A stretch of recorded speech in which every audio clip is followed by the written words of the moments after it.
Parallel compression, what it is, why we might want to use it, when to use it, how to use it, including demos.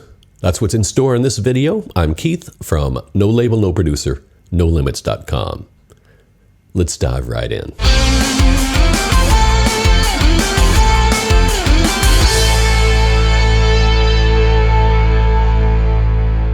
So what is parallel compression?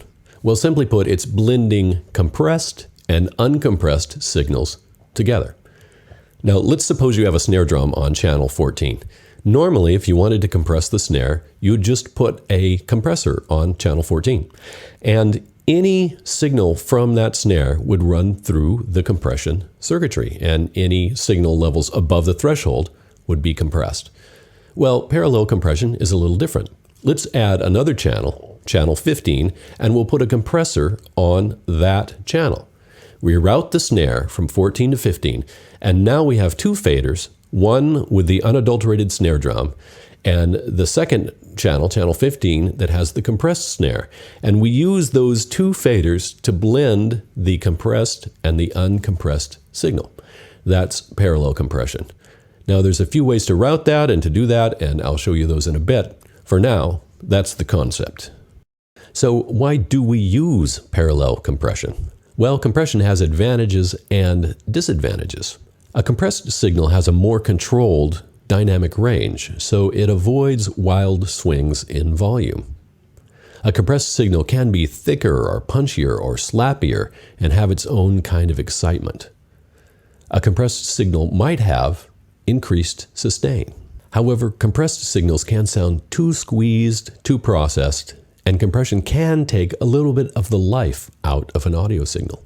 Uncompressed signals are a little bit wilder, they can have a little bit more sparkle, and they have their own kind of excitement. So we use parallel compression to blend the compressed and uncompressed signals together to hopefully get the best of both worlds.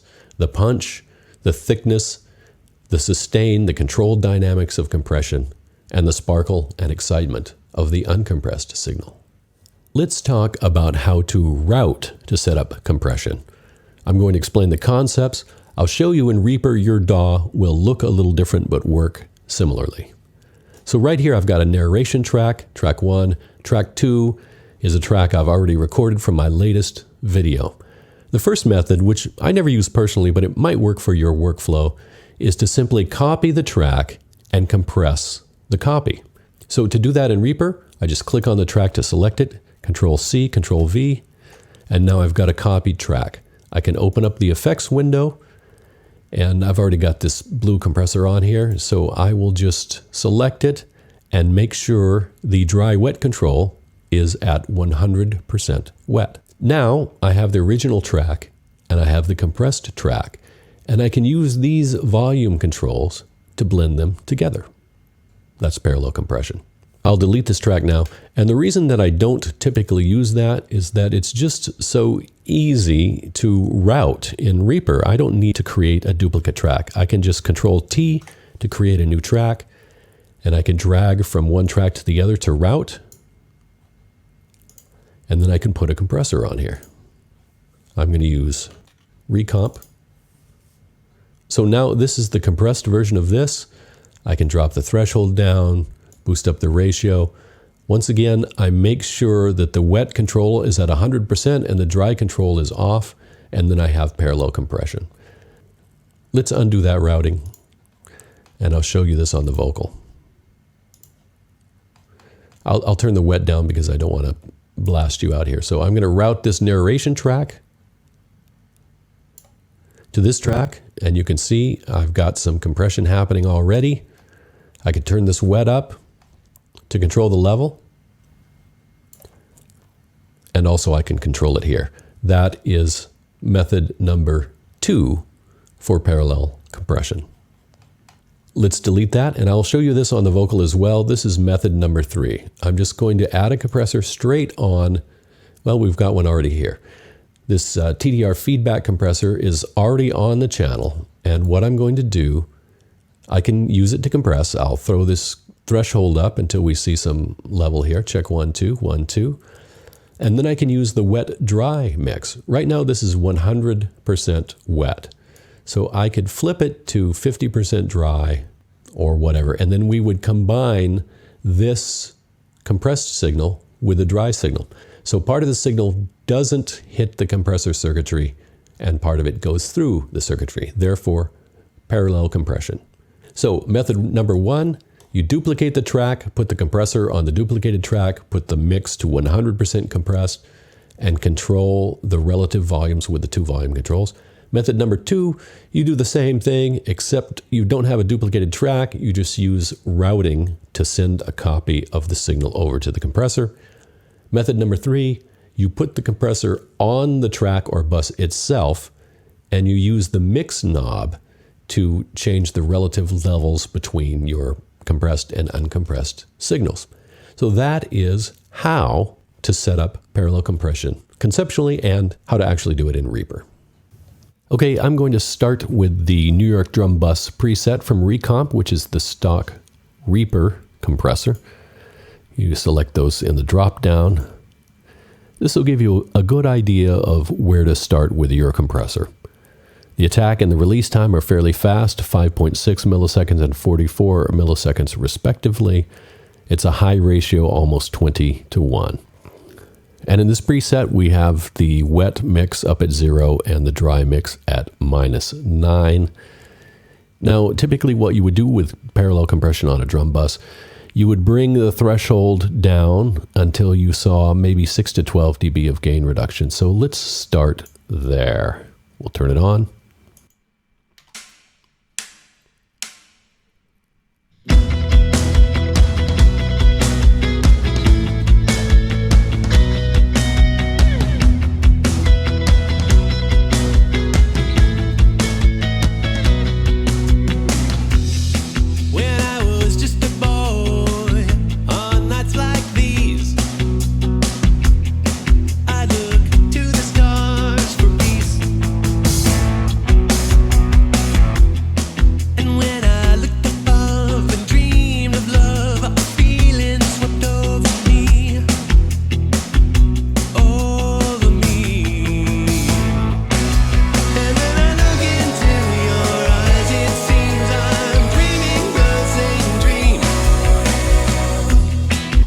Now, something we want to be careful of is that we want the compressed sound and the non-compressed sound to be equivalent and level, because otherwise we're just fooling ourselves. If we hear the drums louder, maybe they sound better.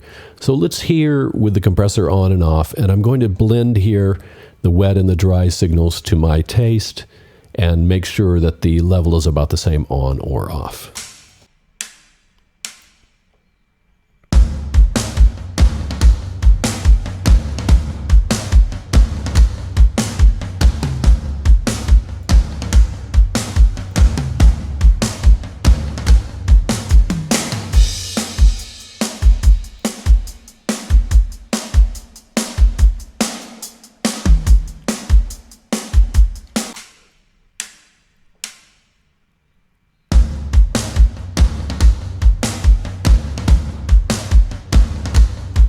Okay, now I have two things going on here. I would like to dig in a little bit more on the compressor on the verses. However, in that intro part with all the tom-toms going on, it seems like a little much. So I'm going to pull back the ratio, maybe a little bit, almost cut it in half, and bring the threshold down a little bit and see if that works.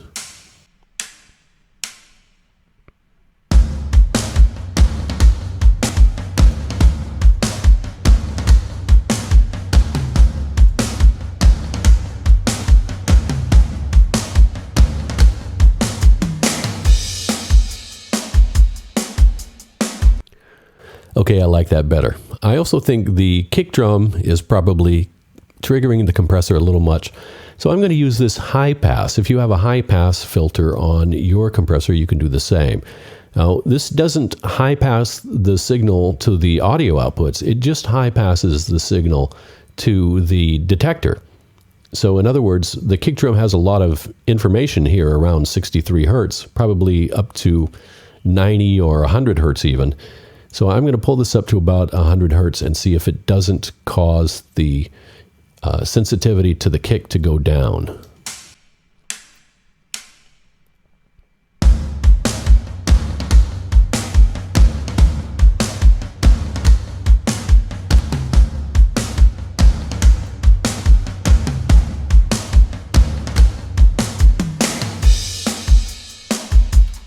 Okay, now obviously I can bring the threshold in and get a little bit more compression on the rest of the drums.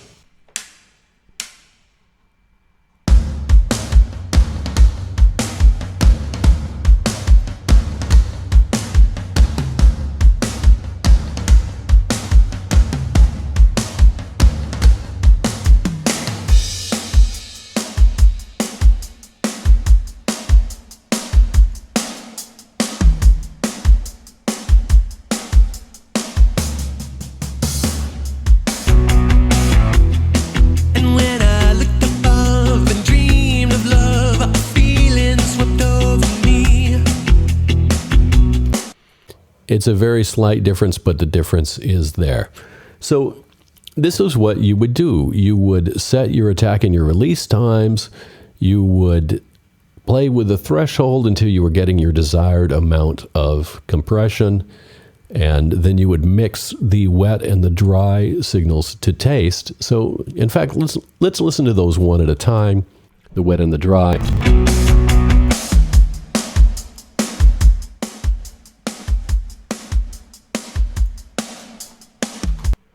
Listen to that wet signal. Listen to the sustain on the snare, how it pops in rhythm with the rest of the music.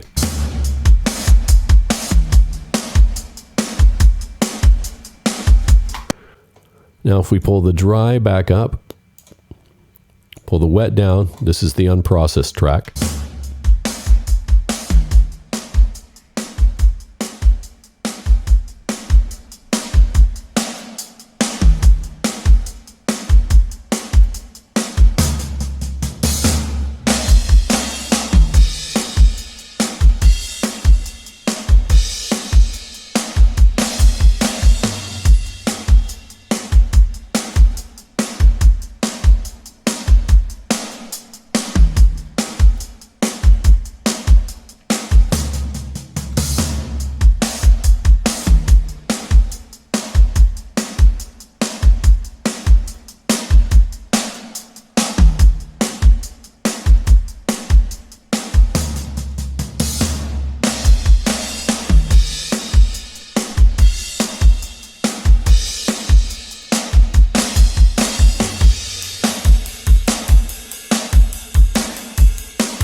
Very subtle there, but I think we have added some excitement and a little bit of heft and punch and impact to the drum track with some parallel compression.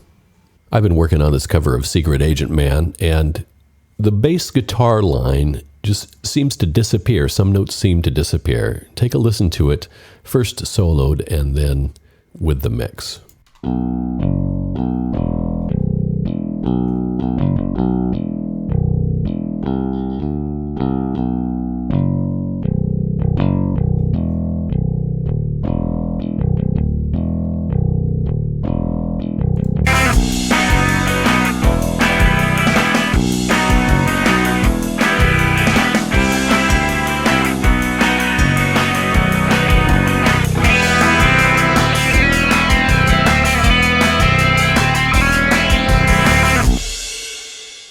So let's see if we can solve that through parallel compression. And in this instance, I'm going to put the effect right on the channel, and we're going to use the JS1175, which you might guess is an 1176 emulation. Let's start off with a 20:1 ratio and a fast attack and a fairly fast release. Well, let's go for a medium release.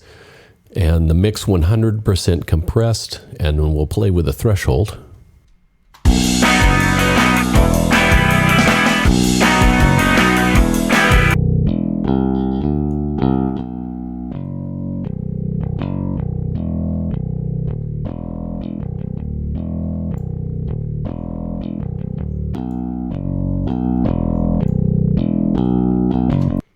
Now what I want to do here is match the volume, the compressed volume, with the uncompressed volume.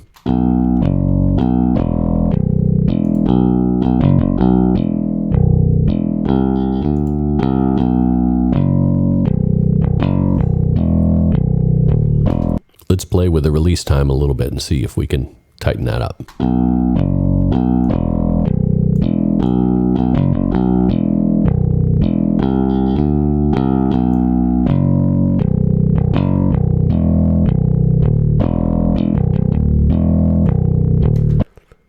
Now I'm going to pull back the mix a little bit, and we'll see if we can get a good blend of compressed and uncompressed sounds in the mix.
Okay, I think we have the bass riding a little bit more evenly. We have a little bit more than 50% of the compressed bass in the mix, but we've still got some dry in there, 20-to-1 ratio. I shortened up the release time. That seemed to give it a little more growl. I think we've done okay. That is parallel compression using the mix control on the compressor itself directly on the track. Okay, let's get some parallel compression going on some vocals. What I have here is a vocal track and some backing tracks. I've got a little reverb, delay, a little doubling effect going on, and that's it. So let's take a quick listen to a verse and part of a chorus and see how the vocal sits in the mix.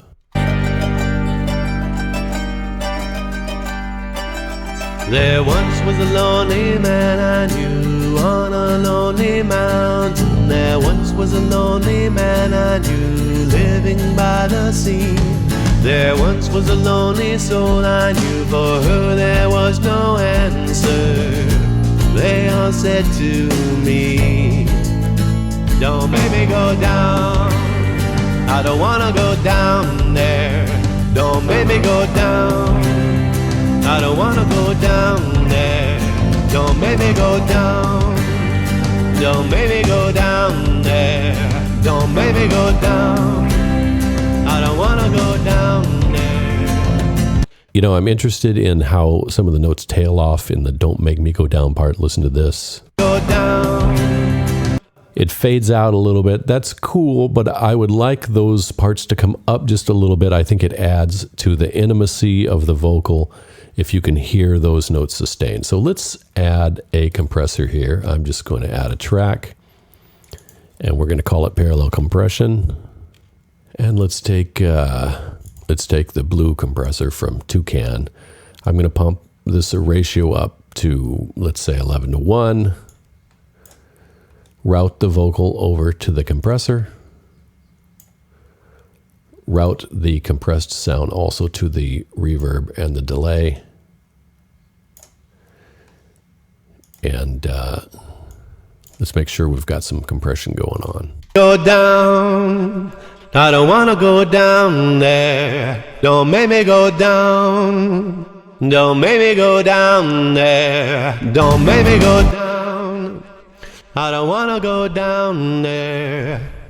There once was a lonely man I knew, living on a cloud. There once was a lonely man I saw, strolling in the night. There once was a lonely man I heard, crying in the darkness. They told me it would be alright. So now let's balance these out. I think I want a little more of the compressed sound. Go down there, don't make me go down. There once was a lonely man I knew, on a lonely mountain. There once was a lonely man I knew, living by the sea. There once was a lonely soul I knew, for who there was no answer. They all said to me, don't make me go down, I don't wanna go down there. Don't make me go down, I don't wanna go down there.